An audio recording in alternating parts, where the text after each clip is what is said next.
Hello, everyone. Thanks so much for joining me on this Monday morning. I'm really excited to share my guest with you.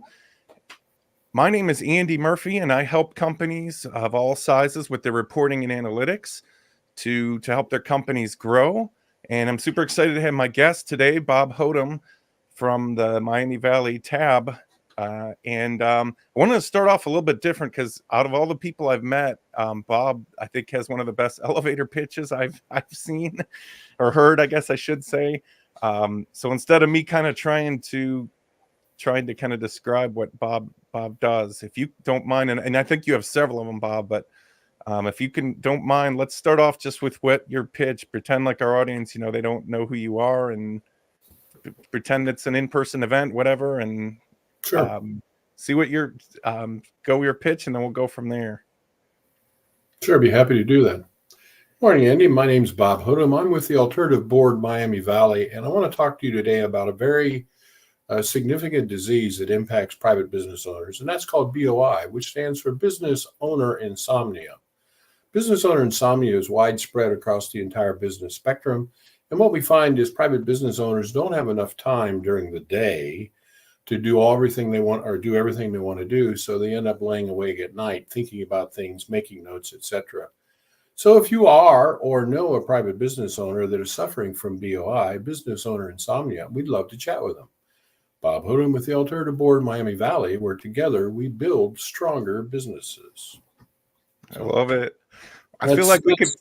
That's one of about four I normally do in a networking environment. Sure. And how long, I guess, just how long did it take you to get that good at it? Well, I've had this business a little bit over 10 years, so it takes a minute or two.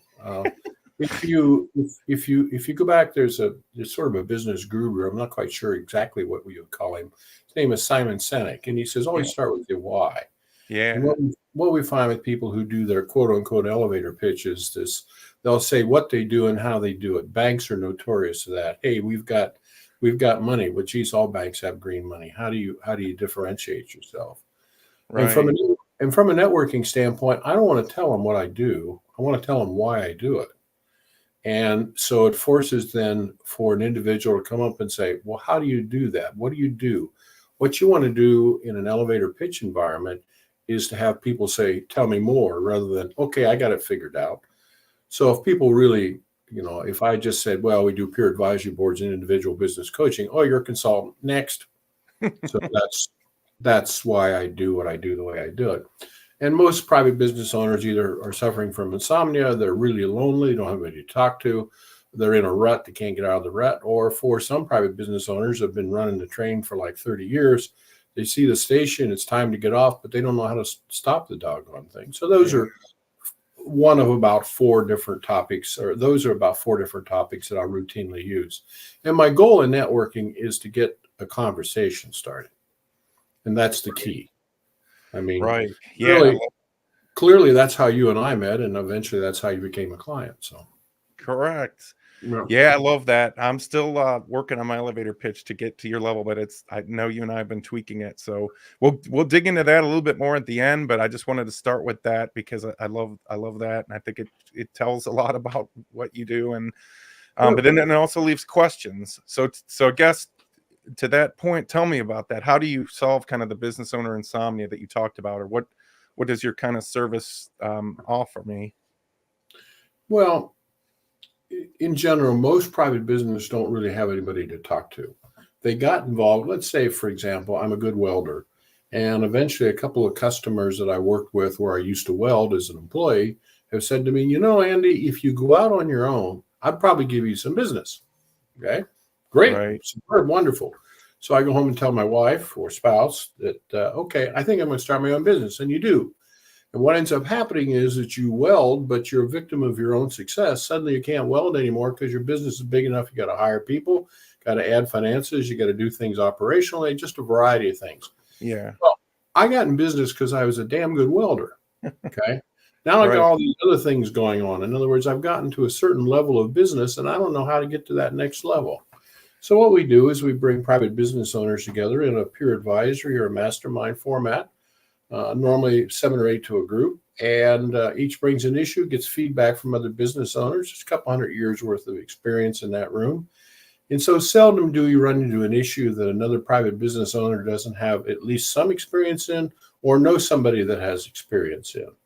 And so accordingly, so then that business owner would make, Andy, what are you going to commit to between now and the next group meeting, which is roughly a month away? And I facilitate those meetings. I'm not a consultant. I'm a coach, and I'm a accountability partner. So then after the meeting, Andy's committed to doing such and such. A couple of weeks later, we meet face to face, and I say, "No, Andy, where are you at on that? Where are you at? How are you moving along?" "Oh, I got started. Here's a hurdle I ran into." So we try to help clear hurdles away, if you will. So combination of peer advisory groups of experienced business owners taking advantage of one another's experiences, and then also the individual accountability where I come in face to face and say, "Hey, what are you doing, man?" And that's on a routine basis. That makes sense?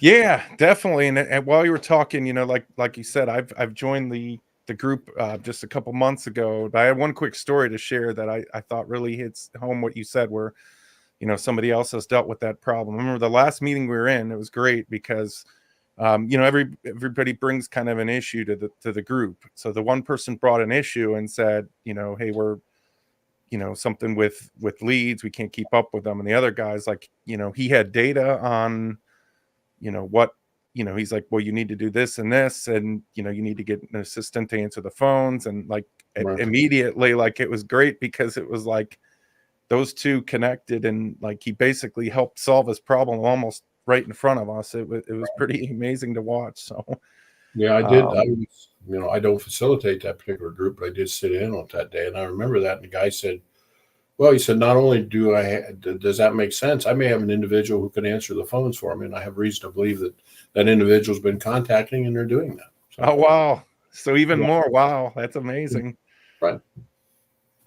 Yeah, Well, that was a lot of times your frame of reference is very narrow. All we're trying to do is enhance the frame of reference in any situation across other business owners and so forth. And again, they're non-competitive business owners in these environments, so you don't have to worry about giving an idea to somebody else. right. Yeah, like in my board, there's definitely different. There's nobody that does what I do, and I don't do what they do. And Sure. so yeah, that's a huge tell me about the loneliness part of it. I mean, I think you're dead on with that. I mean, I definitely would agree as a business owner, sometimes it can definitely be lonely. And just Sure. what's your experience been with that, and how is this helped with that? Well, generally speaking, what a private business owner will do is if they have an issue, they're not quite sure who to talk to, so they run into somebody at the car wash or Bob Evans or at a ball game, and they said, they'd say, "Well, how's your business?" "Well, I don't know. I'm struggling a little bit." "Oh, what are you struggling with?" So we go back and forth and have dialogue, so they get some feedback. And then 2, 3, 4 weeks later, they run into somebody else just arbitrarily. Yeah. And so what we do is that we have the same people that get to know your issues about as well as you do month in and month out. So there's a continuity. Secondly, um, it used to be years ago, you used to stare at the wall and you'd say, "I'm not quite sure what to do."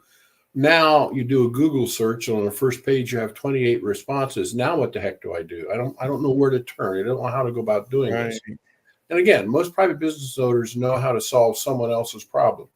What a good weld looks like, what a good, what a good piece of scenery looks like, how to fix my HVAC, but they can't fix their own problems, and they're not quite sure who to turn to. And oh, by the way, a lot of times business owner loneliness manifests itself in terms of, I should know all that. I don't want to talk to anybody else because if I do, they'll think Yeah. I'm dumb. They'll think I'm stupid. So I'll continue to just kind of hide in my shell.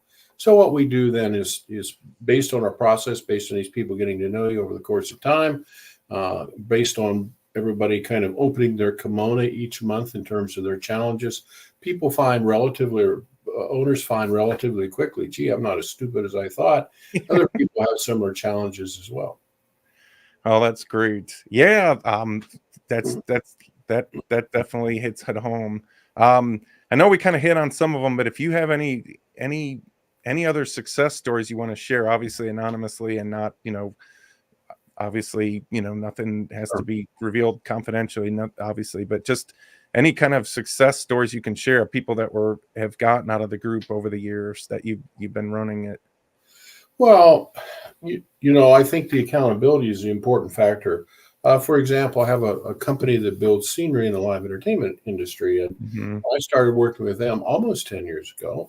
I started working with a husband. It was a husband, excuse me, husband and wife partnership, and started working with the husband. He says, 1 year I'm $1.2 million, 1 year I'm $1.3 million, 1 year I'm $1.2 million. I'd really like to get to $2 million. Well, he closed last year at a factor of about 4 over what his goal was, 4x Wow. what his goal was. And interestingly enough, he'd been a member about 4 years, and I've been in this business slightly over 10 as a frame of reference. And at about the 4-year mark, he said, I think I'd like my wife, my partner in life, Yeah. and my partner in the business to possibly join a board. And she has joined a board and has been a member for 6 years. And I don't facilitate that group. One of my certified facilitators does, but Yeah. Tremendous client for us. And like I said, tremendous. I've seen that company go from, I Wow. think they had 15, 16 employees when they started. They're 35, 36, something like that now, Wow. That's impressive. Yeah. And a lot of times, for example, we help some of these owners. I mentioned about how do I stop this train that I've been running for 30 years. From a business transition point, I had a client a couple of years ago who was looking to sell. I actually started about 5 years ago, and I had actually found him the buyer. And after a couple of years of going back and forth, negotiating, et cetera, they finally became involved with it. He transitioned out successfully. And the new owner transitioned in, happened to become a member of an alternative board group. We have 7 here in the greater Miami Valley.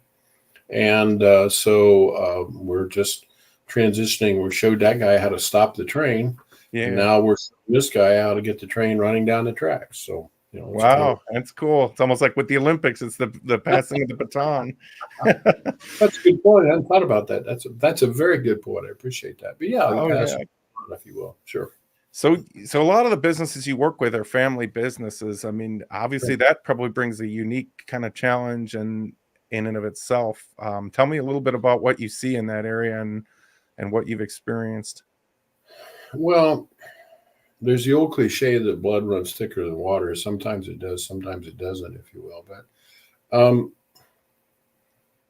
the challenge, we have several businesses that have passed to a third generation. I'd probably say half a dozen now.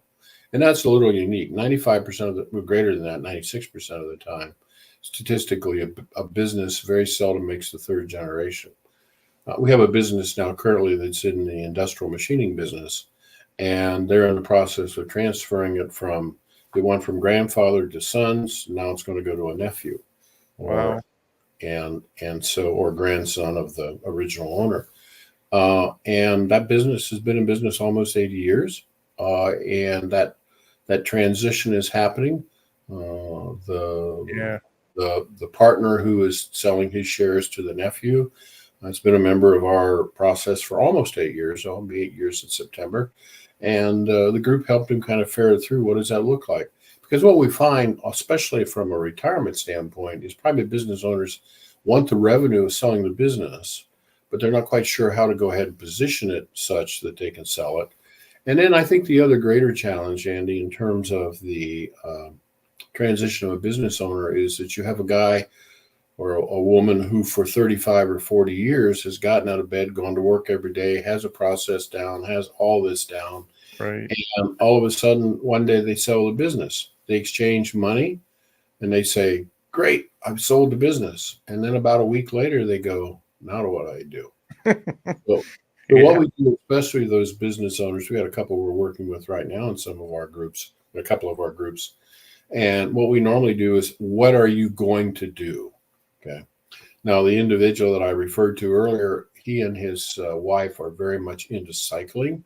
And so they're just going to ramp up the cycling. They do like 100 miles a week anyway, but they're wow, more.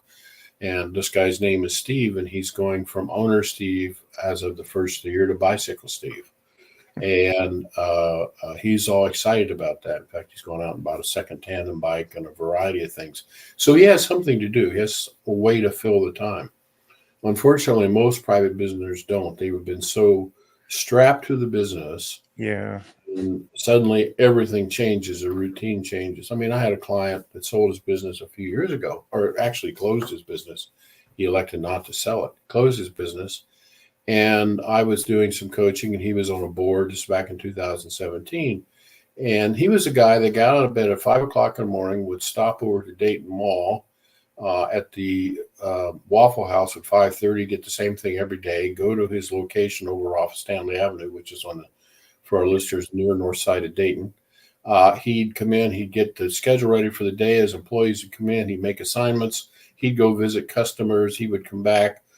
How do we do today? At 3:30. Then they went home. Their single shift was 7 to 3:30. He worked till about 5, doing some invoicing orders and so forth, and go home and do it again the next day, and about every other Saturday as well. His name is Jim. I said, Jim, what are you going to do? You know, you've been in this business over 40 years. You've owned it 30. What are you going to do?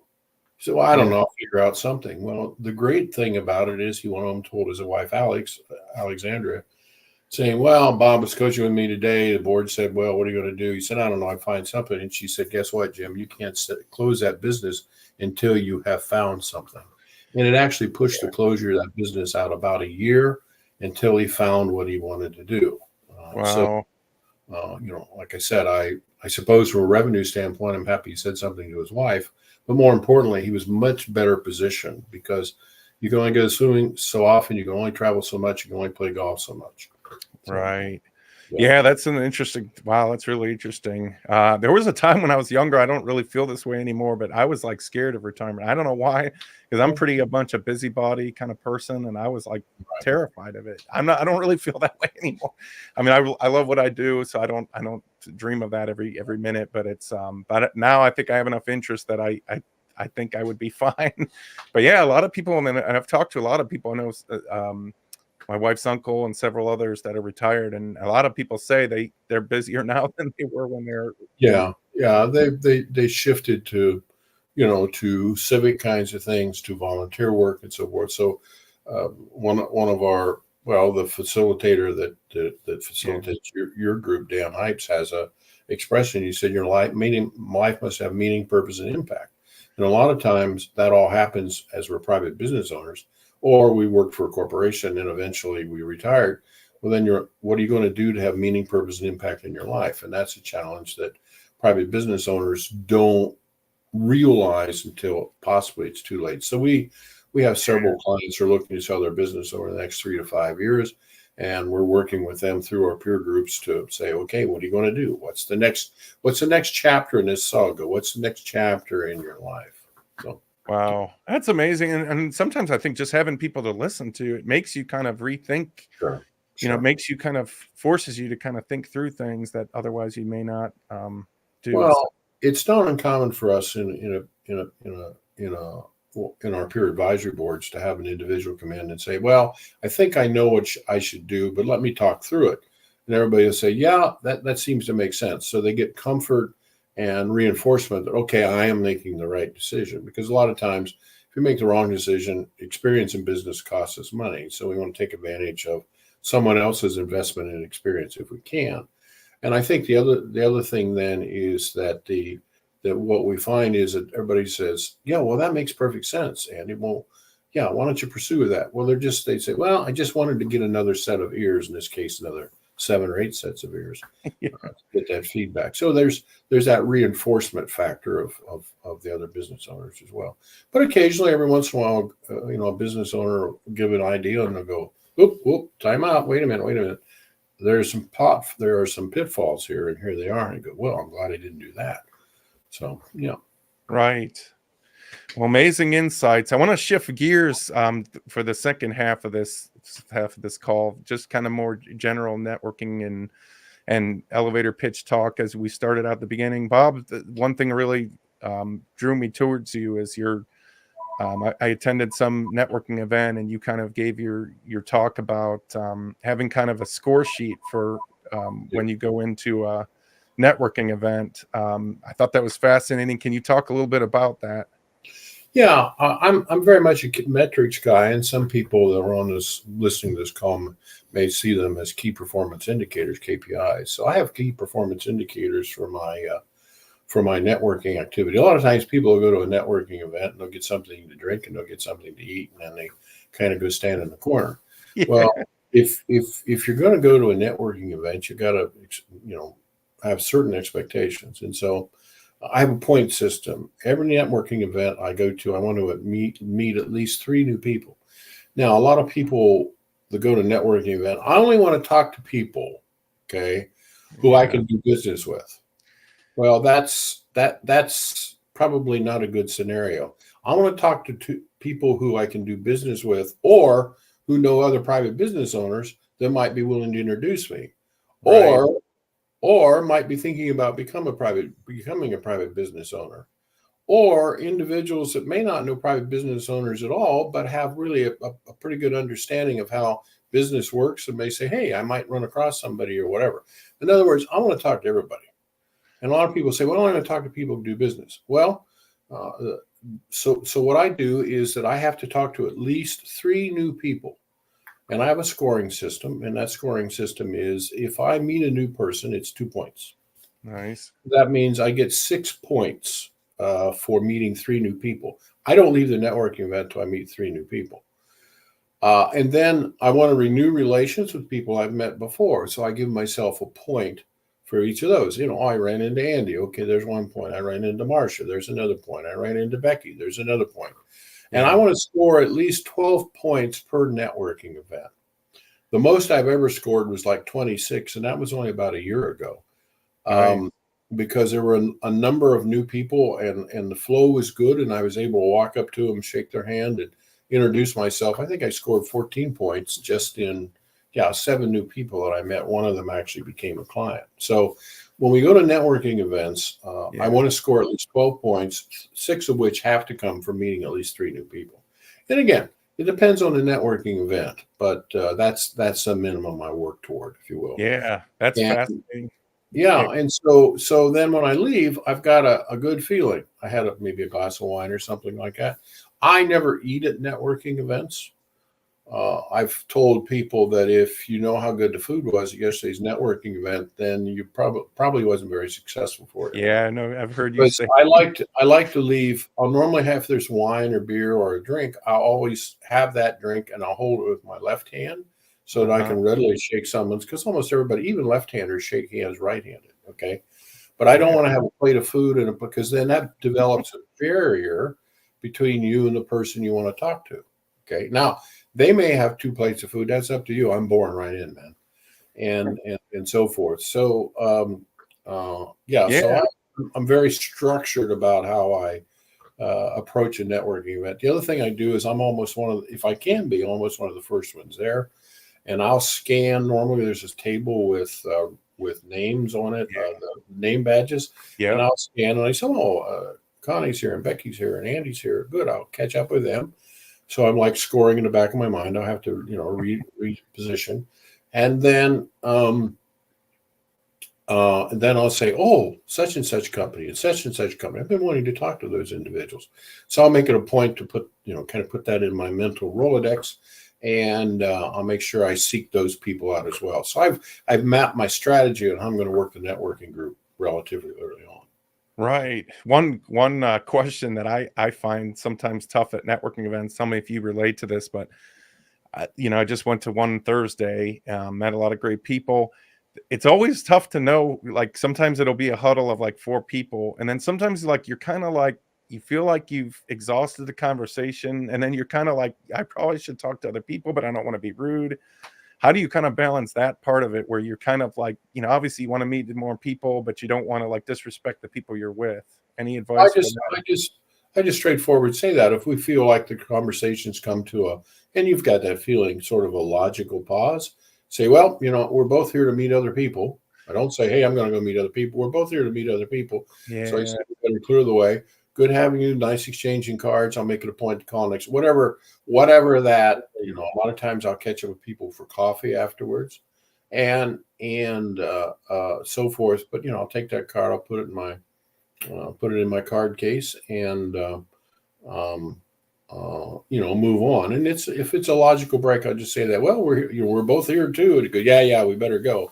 Otherwise, Yeah. you end up getting caught up, if you will. So That's great. That's a good way out of it. Because it's like you don't want to be rude to someone, especially someone you just met, but at the same time, like you don't want to spend all your it's like at a wedding, right? When if you're the one getting married, you can't talk to, like you have to kind of cut off someone to meet all the guests that are there. So I guess you kind of have to have that mentality. The other, I guess back to networking and why I like to talk to people and talk to anybody I can. I had a situation. I was in a networking group for a few years. It was more of a monthly. A group of us got together early on in my business, and this one individual worked for a local cable provider, Spectrum in this case. Mm-hmm. And every month I would give my review, and he said, "Geez, I work with business owners. It seemed like there ought to be somebody," but he said, "I haven't found anybody yet." And I said, his name was Tim. I said, "Tim," well, hang in there. Month 48, 4 years to the day. Wow.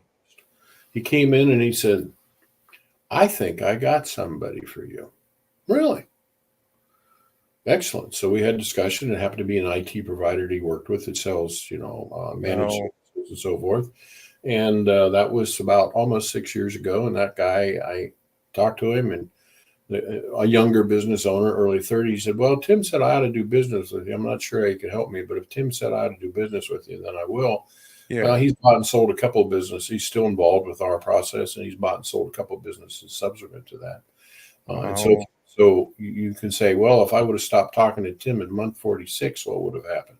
Now, there's a law of diminishing returns, of course, but he was still a member of that. He was out there batting for me. He just took him a while to get that first single that brought in the individual, if you will. That's impressive. Yeah, I mean that's the thing. It's tough, and in-person networking especially is new to me this year. I didn't do as much of it up until this year, and it definitely it's more of a long game, I think, and genuinely I like the aspect I really enjoy about it is helping other people though too. It's like obviously you're there to try to make a new connection, but it's fun, like kind of like if somebody says hey, I do this and this, and like, wait a minute, I know a guy that, like, it's almost like a game. It's a fun being how do you match people together. Well, I find I actually have a client, and I don't want to come across egotistically, but I actually have a client that's in the high-end appliance retailer business, and he's been a client. I just discovered the other day, right at 8 years.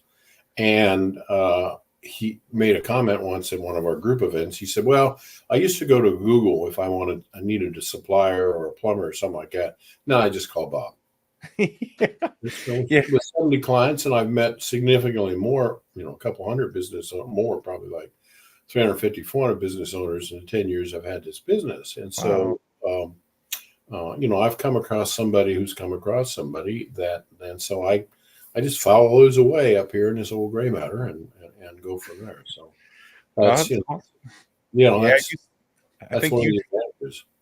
I think you'd fall into, I guess, the new term I've been hearing people say is super connector, I guess. I think you're kind of in that bucket. The super connector used to be defined in terms of LinkedIn of 5,000 connections or more. So I just actually this morning turned 6,500. So, wow. Yeah. So it's advantageous. That's impressive. Last thing I want to talk to you about, it was what we talked about at the beginning, but I think you do such a great job with your elevator pitch. What, obviously a lot of people listening either have their own business, or even if they have their own business, they have to talk about what they do. It's at time to time, and maybe just walk through kind of that, some tips on that. How did you arrive at yours? Kind of, just love to get your thoughts on that. Well,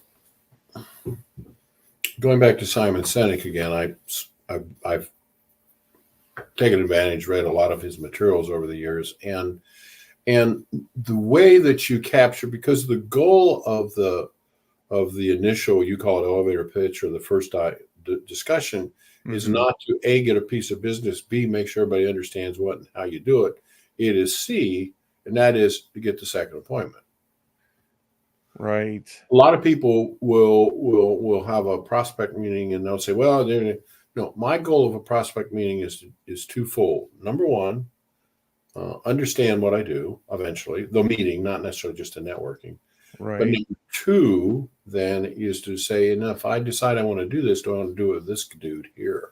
Okay, so it's building trust. It's called competency and charisma in the sales game, if you will.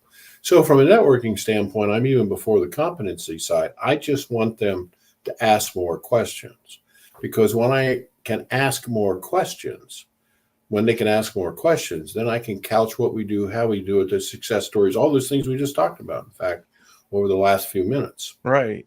And that gives you the ability to do that. And it's in a time frame where the listener, okay, understands what you're saying. Unfortunately, in our society today, many of us listen to be able to respond. Okay, how am I going to respond to that? What did Andy just say? How to respond to that? In this environment, if you get that initial conversation, they're listening to understand. Geez, you said about business owner insomnia. Yeah, I know a guy. I mean, what do you do? Now they want to understand. They're not looking to respond. It's not a sales call.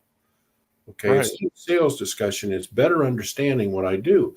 And if the person I'm networking with better understands what I do and better understands the kinds of ideal targets that we may have each other, if I understand better his targets, he understands my targets better, then it's more likely we're going to get a viable, we're going to get a referral, and B, that it's more qualified. Okay. And so Right. I'm trying to pique just enough curiosity to drive additional conversation.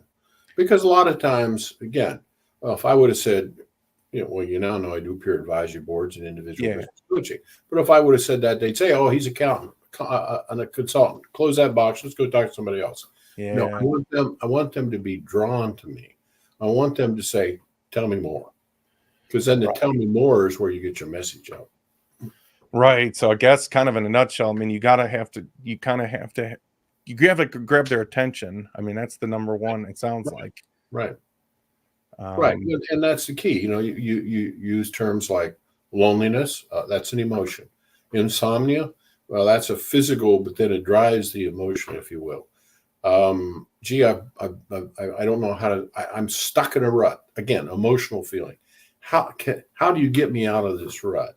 And then the fourth one I routinely use is B, and I've been driving this train for 30 years. I don't know how to stop it. So again, we're talking the emotional. Okay. A lot of times people will try to tell, remember I said the competency side and the charismatic side, or the emotional side. So everybody will bore in on, like I said earlier, bankers especially, they'll bore in all the competencies. Oh, we do this and we do that, and this is how we do it, and so forth. And, you want to buy? You want to buy? And I don't do that. I want people to get comfortable and understand that we're here, again, the setting, the why, but we're here to help individuals. And that help may be a little different each time. And so I'd like to talk more to Bob to learn A, how he does it, and B, what these things look like. And then you can give your testimony, you can talk a little bit about more of the how and what and how, and then you can also give them examples of the success, which you asked me about earlier. You can give them the examples of successes so that they leave with a much more full, much more holistic understanding of what you do and why you do it, and how they can better possibly position their thinking about your process, if you will. So, Right. Well, that's fabulous. Yeah, I mean, I think too, just being memorable is a big thing. Some of these events you go to, you'll get 20 to 30 seconds.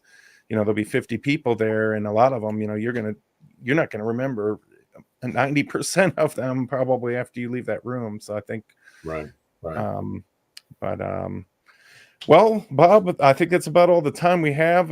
What's the best way for people to get a hold of you for if they want to learn more about you or what you do?